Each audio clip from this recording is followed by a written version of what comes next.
And welcome to the In Wheel Time Car Talk Show. Just ahead, this week's recalls and our Hemmings. How much did the auction car sell for? Give us your guess. 17.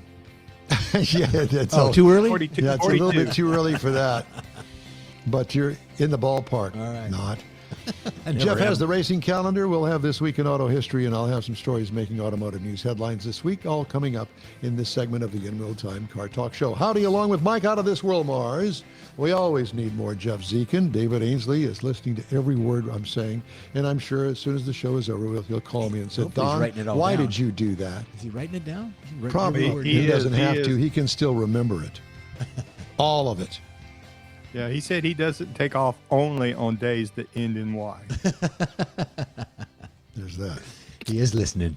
All right, so let's do some recalls, shall we? This one kind of a surprise, but it's not that big of a deal, I don't think. Give us the initial of the car company and we'll tell you. That would be, it would be STLAM.MI. Stellantis Manufacturing? I think that you're pretty close. All right. They said Friday it is going to recall 1.5 million 1,500 Ram pickup trucks worldwide over a seat belt issue. Recall covers 2019 to 2026 Ram 1,500 vehicles that may have been built with a second row center or second row driver seat belt buckle anchor that was not properly attached to the vehicle body. Wow. And I'm going to ask you to repeat what I just said. It's either the front seat belt or it's in the back seat, third row, unable to attach it. Well, there is no third row in a pickup truck that I'm aware of. There's the reason why it doesn't work. I see. So elsewhere in recalls this week, steel wheels may crack and separate in the Jeep Gladiator and Jeep Wrangler for 2026. Oops, I missed that weld. Yeah. Yeah. I saw a Jeep Cherokee, I guess it was, and it was rumbling. It had dual exhaust. It was, I think it had the big motor in it. Oh, probably. It was fairly new. It was Winter may damage the rear view camera, and it is being recalled by Land Rover, and it is the Discovery model for 21 to 25. We How need to many? worry about that. Water damaged rear view camera. And lastly, but not completely, is the engine compartment fire that has been noticed by the Ford Motor Company for 21 to 26 Ford Broncos. oh boy. So we don't want to have an engine compartment fire, and if it's those, even though it doesn't say, I think I'd park it outside for We a while. parked next to a Bronco at the restaurant last night. It was a nice vehicle. It was all lifted, big tires, very shiny. Man, they're expensive. Yeah. Okay, time now for our sold car roundup game. If you'd like, you're more than welcome to play. What is the address to get in to play the game, Mike? Actually, you can go to either YouTube or Facebook, the chat, and we can pick it up through there. Okay, we'll do that. Because we Wherever you usually want. have George joins us, and Jeff Heitzman joins us, and the Lusk family joins us, so you can join us too I and think play along. Mr. Ainsley might be. And maybe joining. Ainsley, Could be, if yeah. he's still listening. He yeah. probably fell back asleep. I haven't seen Jeff today, but he may be out there. Okay. So here we go. A 1964 Buick Wildcat convertible. Oh, priceless. You cannot fit that in your garage. I don't care. But boy, I'd buy a I'll tell house you to put what, that I around. would love I'd to knock have walls that. down. Huh? I'd knock a wall down to park. Yeah, exactly. But great big V8 motor in it. And this is a fun car. This would be a car to take on the hot rod tour of Texas. I'm going to say 15,000. 15,000. Don't say a word. I'm not. Okay. I just said 15,000. That's all. Karnak the Great is not going to give it away. Jeff Heitzman is here, Yep. and he 40. guesses $40,000 is what it sold for. What is your guess? The Lusk family says $27,000. Okay? And of course, George. It says $16,999. And 95 cents. Well, you know, it is the Lusk family. So, and this I would consider a family vehicle. I would too. Yeah, because there's two in the front. You might be able to squeeze three in there. Well, I But think even car that though it's- size, you could push 3 into the back seat easy. even though it's a family vehicle, 3? I'm the only one driving it. Nobody else. You could put the entire 9 children in the back seat. In the trunk. Yeah, it sold for $21,000. So the Lusk family wins that bidding episode. Next up, a 1972 Volvo 1800. Now, my 5th grade teacher, Mrs. Rogers, had the earlier version of this. I just think this is one of the coolest looking vehicles anywhere. She lived in a beautiful day in the neighborhood. And a 72 Volvo 1800. What do you think that sold for? When's the last time you saw one? I'm going to say 10 grand. It is pretty, but I'm And going it does low. have a manual transmission in it. I mean, you can kind of tell that from the top picture there. Okay, well, any guesses? Yeah, I Well, said let's 10, see but what I'm Mr. low. Heitzman thinks that it's a $29,000 car. Yeah, Oh, and Lusk likes that one. a lot. Yeah, I do too. I don't know if I'd pay $43,000 for it. George says $23,000. Well, it sold for $32,235. Ainsley, David you weren't even says close. $9,000. Come on, man, that's a rare car. You don't find many of those. Yeah, I don't see many of them either. Yeah, no, I know. So it is rare, and $32,000 seems like a fair price. Next up, okay, all you hot rodders. Yeah. This is a 1915 Studebaker. Clearly doesn't have the Studebaker motor in it, but it looks cool. It kind of looks like a tea bucket. Yeah. And, it's got the struts for the windshield to hold it up and Couple blah, of blah, blah, blah, velocity blah. stats. How much the 1915 Studebaker? Has it got a small block Chevy in Yeah, it? Probably. 327, tunnel Yep. Ram, 2 4s, Muncie Right. 4-speed. Nicky Got the Thompson's aluminum on it. Muncie. Yeah, there you go. How much? 21. You know, when I saw Jeff this says thing, 21. I was surprised that this was a Studebaker. I'd never seen a I know, Studebaker me too. Well, we missed George. I missed George's. 21 Oh. for Jeff. 19, Wait, I I'll think. back up. So George was 1999. 19,999. Okay. Jeff's 21 like me. All right. All right. And We'll win then it, Jeff. Ainsley likes this one a little bit better. So he sets up at 25. Well, listen. So you're going to save, and the Luss family says 25 as well. No, they say 2,500. Ainsley wants 25,000. It sold for $12,075. Oh, wow. See, I would consider something like that. That looks pretty cool. 12 maybe, It yeah. does, but I don't care for the T buckets at all. I don't don't either. care what model it is. It just Okay, well, everybody's got their own thing. yeah. Next up, I'd be like Lusk. I'd give him 2,500. here's Jeff's next new ride. Oh, yeah. A 1955 Ford Courier. Now, this I would imagine Ford built to answer the Chevy Nomad. I think I've seen this before. You would think Because but they built these for deliveries. Yeah. And there's no second door in it. It's got a great big huge back end there that you can dump in all sorts of stuff, including transmissions or whatever. 1955 Ford Courier. I don't know if that's the original paint scheme or not, but that's pretty ugly. Yeah, it's not the original paint, but it's supposed to be the original 272 engine backed by a manual transmission. There's another reason not to buy Okay, it, but David that's just says me. How 12. much did this sell for? I'm going to go 40. I'm blowing it out. David says 12. Jeff Heitzman says 13. George says $9.99 junker. And the Luss family says 16. It sold for $19,950. Wow. I hope he's So David and got a big Stacy, garage. I've got a leg up on this stuff. Okay, next up, a 1963 Mercury Monterey. This is the one with that weird back Oh, window yeah. It's got, yeah. that you could roll the back window feature down. on that a couple weeks and ago. you could also Yep. drive it when it was raining with the window down because the wind would just take the rain right over the top of it. I thought this was one of the ugliest And it had the vehicles back ever window made. would go down. That's what I said, yeah. So how much did this thing sell for? It looks completely stock. Somebody's did a good job restoring this Yeah. thing. I don't Yeah. know why, Pretty. but It's got the original, or supposedly the original period correct, I think is the Yeah. term. It's 390 got the V8 full with an Moco bag automatic. on it. Yeah. I'm going to go, I'm going to go 12. That's probably low. Heitzman says 22. George says 16, basically. No, 15,999. Yeah, we got $9.99, we and got you know it. George. Yeah, we got it. Ainsley says 10. And It's not a boat. That's a boat. That is a boat. That is a boat. Yeah, it is.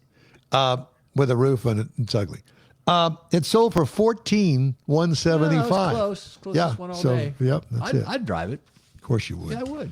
Okay, Drive it next to your up. house and leave it. Next up, the Pontiac Le Mans. Next up is the Pontiac Le Mans. There it is. That's cool. It also has a Landau vinyl top on it. Bench seat. Look at that. Yeah. Yeah. It's Slide clean. over on that. It looks original, actually, the interior especially. And it's clean. It looks good. 15. Jeff says 15. Yeah, I think it's got it's 350 V8 automatic, so it's pretty much base. Got the base And I bet it comes with a bumper jack. Frigidaire. Yep. Frigidaire but air it conditioning. does, yeah. 29,000. Okay. That would be Mr. Heitzman. And let's see who else is anybody else bidding You on can dress this. it up a little bit and almost. Oh yeah. No, Nice. Some mods no, on it. you wouldn't want to mess with it. Okay, Well, I guess probably the not other unless you were trying to fake. Ainsley says 11,000, and the Lusk family. Oh, there's George 13,000. You the man. That's right. And David and Stacy say 68,000. Wow. Well, it sold for 14,700. Woohoo, it's close to that one, too. $14,700. See, I would consider something like that. Take that ugly vinyl top off of it. Next up, the 67 Mercedes-Benz 250 SL. I had to throw this in there. Kind of a rare find. 67 Mercedes-Benz 250 SL. It's got the stacked headlights on it. And I guess you can take the roof. Well, you can. You can take that hard top roof off of it. Yep. I guess does it have a soft top as well? I don't know. Yes, it does. It does have a soft top. Okay. So how much? This David, the Lusk family says 68. I 68. say 32. 32. He says 68. Okay. Anybody else wants to chime in? What did Jeff say? Heitzman says 30. I say 32. 32, Mike. Okay. Anybody else? I've lost my buttons here. David and Stacy, they chimed in. Okay, well, it sold for $54,600. And last up is going to be the 2001 Aston Martin DB7. There you go. 12 cylinders, baby. And you could say, V12. is it? Yeah, it's a V12. George says 30.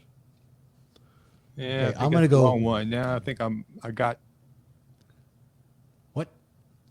my buttons off here. Okay, well, we got the right picture up. I'm going to say... Yeah, no, that's the right picture. It's just the comments. I Oh, hit the wrong 32. button. 32,000. 32,000. James Bond, yeah, 30. Heitzman says 40. And who else is going to chime in? Eight? Lusk 16. family 16. $7. Damn it! Yeah. I can't get George to come up. He keeps That's bouncing all right. around. Well, that's always been a problem. 66,000 for him. You're not going to believe this. And Ainsley's this 46. 46. This is why I chose this. I don't know whether it runs or not because they only got $19,688 for it.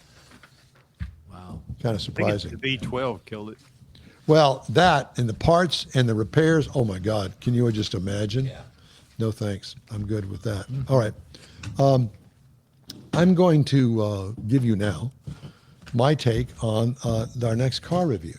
And the car review that I have for this half hour, we're trying to play catch up, so Yeah. we're doing two car Not a reviews. problem. This car review is the 2026 Lexus IS350 F Sport. It comes in the F Sport design, the F Sport itself, and the F Sport Special Appearance Package. This is built in Aichi, Japan, which is the factory that's currently closed because of the earthquake over there. I just had the F Sport. I think that this is one of the best looking sedans on the market today. 5 seats. Obviously, the back seats are going to be a little bit tight because of it's a smallish kind of car. All new in 2014, refreshed styling inside and out for 2026. New front grille is still too big, but the spindle look has been turned down just a little bit, toned down a little bit. So keep that in mind. I think that this is really a good-looking vehicle. Upswept rear wheel openings, looks racy. Reworked trunk incorporates a new spoiler back there. I like it. Dual exhaust exits below the black painted panel. What I liked about it overall, the body tweaks are spot on. I don't think anything could use improvement. Good looking wheels. Yep. Red calipers. It's got its going. Look at that interior. How could you not like that? Can't That think is of the good looking IS350. right there. I love that thing. Yep. Interior highlights include new infotainment system. It is the bomb. No more touchpad. Thank you, thank you, thank you. The red interior is one of the best looking out there. 12-inch infotainment screen is very nice. I'm going to roll through these. It's got everything about this just speaks to me. This is a Don Armstrong vehicle. Well, there you go. Trunk room is small. What I liked about quality, design, and materials, top notch in this thing. There's the phone charger. Mm-hmm. What could use improvement? Some of the screens are a little bit difficult to find. This is a note that I wrote to myself. This is an old school 3.5 liter V6 naturally aspirated that turns out 311 horsepower, 280 pound-feet of torque. Not a ton of horsepower, but this is an everyday driver that looks good. 8-speed automatic transmission, gets 19 miles per gallon in the city, 27 on the highway for a combined of 22. Guy got 27.2 miles per gallon over 347 miles. What I liked, no turbo lag because it doesn't have any, normally aspirated. It could use a little bit more horsepower. Don't touch it. I like it. It's fine. Leave it alone. Run it forever. Ride and handling, sporty, but not too rough or stiff. What could use improvement in the ride and handling department? Nothing. Base trim price, $47,950. Price is tested $60,473. The base model price, $45,500. Competitors, BMW 3 Series, $48,000. Mercedes-Benz C-Class, $49,000. These are base prices now. And the Genesis G70, $43,450. And that's my review. Next week, Hyundai Elantra Hybrid. Thank you for joining us. You called the engine old school. I would call it reliable because it, even though it's been around a while, it's reliable. That's why it's been around a while. Proven. There you go. Better word, proven. All right. Just ahead, racing calendar, and Mars has This Week in Auto History. Stay with us on the In-Wheel Time Car Talk Show. Back after this. The Tex-Mex dining experience is defined by Lupi Tortilla, your destination for Texas's best beef fajitas and frozen margaritas. Since 1983, Lupi Tortilla has served authentic and time-tested recipes made with the freshest ingredients. Atmosphere is part of the award-winning experience at Lupi Tortilla, all developed in a little house near Highway 6 and I-10 in Houston. Visit any of the Lupi Tortillas and you'll see the same attention to detail in each and every location. Start your Lupi experience with queso flammeado and guacamole, along with a classic frozen margarita. Dine on famous Lupi beef and chicken fajitas or pepper shrimp brochette, or a fish or vegetarian entree, and finish with a scrumptious flan for dessert. Find Lupi Tortilla in Houston, College Station, Beaumont, Austin, San Antonio, and Dallas-Fort Worth. There's a Texas location near you. The recipes are authentic and time-tested. The ingredients always fresh. Lupi Tortilla. Eats pretty good.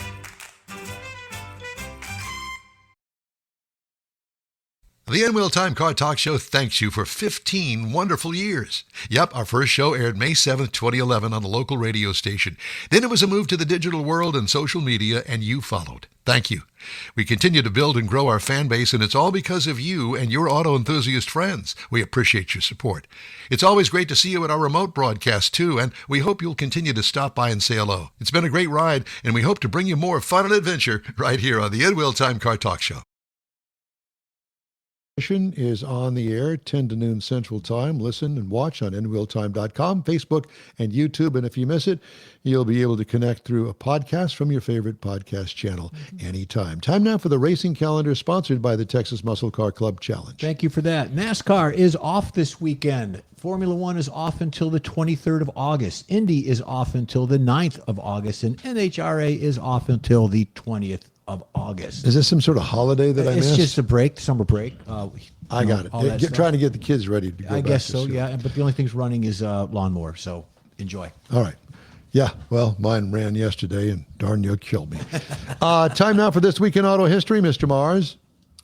Howdy, sir. Okay, we got a few things that we found that would be of interest this week in auto history. We're going to start out with in August the 3rd, 1981, Chrysler officially introduced the K car. Now, they weren't real flashy, but they were very important in bringing their front-wheel drive platform because it was They cheap sold to the build. heck out of these. Yeah. Yes. And it was what it helped Chrysler manage to get through the financial collapse back in the 1980s. So it was really important for them to push this car out. Then the other thing we're going to look at on August the 1st, way back in 1899, and I really wish Sergeant Woodard would pull me over under these circumstances. Back New York City police made their first America's earliest automobile speeding arrest. Taxi cab driver was accused of driving his electric cab 12 miles an hour. And they pulled him over because the speed limit was 8 miles per hour. Oh, wow. See So, there? Yeah. But they didn't have radar detectors, so how did they know? Was it a lady driving? Could be. Didn't really say how they did. That's a good question. How did they figure that out? Then moving on over to August the 5th. Now, this is traffic signals really became more sophisticated back in 1914. They really started putting in electric traffic signals in Cleveland, Ohio, instead of the hand-operated ones. So it actually created a lot more, the better capability to synchronize these things. And that is also where the phrase Cleveland steamer started. Okay, I thought that was oysters or something, but okay. Then looking again up here at August the 6th, back in 1926, the last piece of Route 66 was actually approved and put into position. Now, this took several years to put this highway together, but really to go from Chicago out to the left coast, and it became a very famous highway. It still is. There's still a lot of people go out and try and find and drive sections that are still available. I was in Springfield one year when they were doing, it was considered the middle point, and it was a big celebration, and I was doing some stories there on Route 66, and it was really interesting to see that particular area because everybody just kind of skips Springfield and goes on. Then in August the 8th, Firestone tires really began this is the first store that Firestone ever opened up to sell their rubber tires. And they really started out and became one of the largest tire manufacturers. And they were the early tire supplier to Henry Ford that helped get him going on his mass production of automobiles. So this was another important feature of automotive history that we ran across that we thought was rather interesting. All right. And that is some of the things we found this week in automotive history. Cool. Automakers face a new competitor in the battle for car buyers, and it's not another brand. Artificial intelligence agents are increasingly making purchase recommendations on behalf of consumers, fundamentally changing how the industry competes, according to a global study by consultancy Accenture. To remain competitive, automakers must make their product data machine readable and trustworthy for AI algorithms, according to Accenture. And the guy's name there is Jürgen Reers, great American. Mm-hmm. According to the study, 84% of consumers are open to AI handling complex tasks, such as negotiating deals and resolving complaints. Meanwhile, 42% say they would allow an AI agent to make the final purchase decision on their behalf. Now, that's pretty scary. We'll let somebody else go ahead. Yeah. And no cuts in line. The shift toward AI-driven decisions is eroding traditional brand loyalty, according to a survey of more than 1,500 consumers across 16 countries. More than a third, 37% of car buyers, would let an AI agent switch away from their current brand for a better fit. Rear said this proves that we're really entering the next stage of AI. So let AI buy your car. Or your groceries at H-E-B or Walmart. Yeah, AI. Okay. Yeah. Global tariff disputes have disrupted traditional automaker-supplier relationships, squeezed profit margins, and ushered in an era of transparency and quicker damage control throughout the supply chain. The tariffs hit with such speed and scale, that the supply chains did not have time to react and make meaningful changes. So that is something to look forward to with the next uptick in the price of your car. The result? Sacrifices to the bottom line. The median profit margin among 400 top suppliers has fallen to 3.5 to 4% range, according to the annual study. So there'll be more suppliers going out of business. I can guarantee you that. Among automakers, Toyota is eyeing short, medium, and long-term reactions, reducing unnecessary border crossings, examining parts drawings for potential changes in future vehicle platforms, exploring different supply chain constructs, and only then looking at bigger investments in localization, meaning they're coming to America. U.S. auto safety regulators will start developing new requirements to ensure drivers and passengers can safely exit their vehicles, a significant move to address issues exposed by sometimes deadly incidents in which people have become trapped inside their cars. The National Highway Traffic Safety Administration said July 23rd that it would begin the process of imposing a new federal rule by granting a petitioner's request that the agency mandate a robust and obvious door egress system in all motor vehicles. According to a regulatory filing, all new vehicles in the U.S. would be subject to any of the new requirements if the request is finalized. Vehicles designed with flush, electronically operated door handles made by Tesla and other car makers have been involved in incidents in which occupants have been trapped inside their cars after the vehicles lost power, including after a crash. In several instances, occupants of Tesla vehicles survived the initial impact of a high-speed crash only to die or sustain serious injury from subsequent fires after being unable to exit the car. That's a scary thought. And here we go. Amazon's Zoox unit won U.S. approval July 29th for limited commercial deployment of its novel steering wheel-free robotaxis. Now, first, for the autonomous ride industry, the exemption from NHTSA rules requiring human controls, first reported by Reuters, marks a milestone for companies developing robotaxis from the ground up, rather than modifying conventional cars under safety regulations written long before self-driving technology emerged. And that's it for the auto news this week. In Wheel Time continues. We're going to wrap things up right after this quick break. Your car is a direct reflection of you, so don't be satisfied with color fade or a dingy, dull appearance. Get rid of those terrible automated car wash scratches.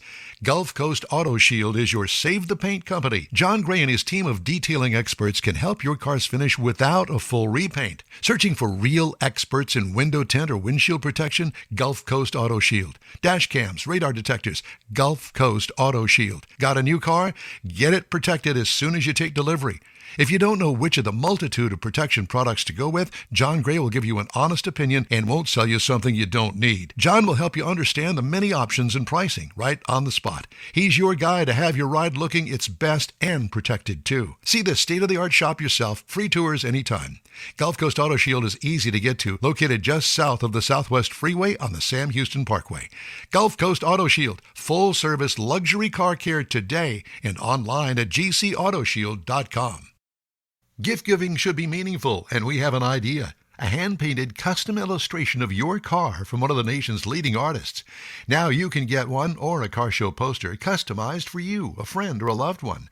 Bill Seitz will be happy to guide you through the process. No matter what the day, birthday, anniversary, or any day, an Autographics custom illustration adds an extra touch of class to any home. Call Bill today, 832-922-0963. That's 832-922-0963. Well, you know what that sound means. It's time to go away. That's all for this week's In Wheel Time Car Talk Show. They wanted to hear that 10 after we started. Yeah, So they go wait. There's that. Hey, we're always looking for new, informative, and great automotive things to bring to our global audience. If you have an idea, event, road trip, or tall tale you'd like to blab about, let us know. Our email address is info@inwheeltime.com. Hey, you can find the In Wheel Time Car Talk Show 24/7 on the In Wheel Time app and website. Grab a podcast from your favorite podcast store. We video stream our live show every Saturday, 10 to noon on Facebook, YouTube, and InWheelTime.com. The In Wheel Time video coordinator is we always need more Jeff Zekin. For booking agent and video editor, Mike Out of This World Mars, and chief engineer David Ainsley, I'm Don Armstrong. Thanks to our show contributors, Jeff Heitzman, George Skelton, and the Lusk family. Be sure to join us again next Saturday from our Dual City studios in Texas, USA, 10 to noon Central Time. Thanks to all of our guests today. Hey, have a great weekend. Have a safe weekend as well. We hope you'll join us again next weekend on the In Wheel Time Car Talk Show. See you then.